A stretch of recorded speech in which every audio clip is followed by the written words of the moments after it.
Riboti ĩno yumbũkĩte hĩndĩ ya kũgwatia matawa ma kũmũrĩka itũũra-inĩ rĩa Gestin, Naivasha. Mũmbunge ũyũ akiuga ũhũthĩri wa njohi ngananie ũkoretwo ũgĩcangĩra harĩ kuongerereka na kũgacĩrithia ciĩko cia ũhagũku wa ũgitĩri, kũrĩa mũteithĩrĩria wa komishona thĩinĩ wa gĩcigo gĩkĩ arutĩire mũkana arĩa marĩ thũgũrĩ-inĩ ĩno thĩinĩ wa gĩcigo gĩkĩ.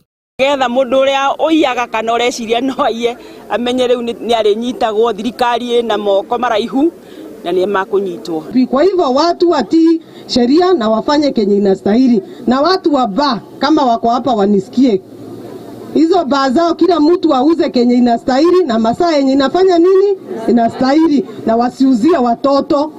Aikari makigathĩrĩria ikinya rĩa kũhagĩkwo gwa tawa ũyũ na kuga nĩ rĩgũcangĩra hanene harĩ kũgacĩrithia ũgitĩri.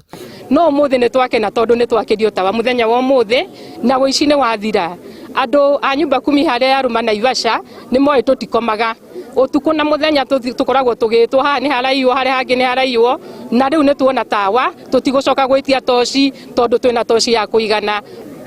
Haha Anapa na raini ĩno ya Old Station nĩ tũrathumbũragwo mũno na ibandĩ nyingĩ mũno tũrarogotaga mũno rũcinĩ ta mwena hĩndĩ ĩno ya weekend. Rĩu nĩ twarĩkia kũmenya rĩu nĩ kwagĩra rĩu.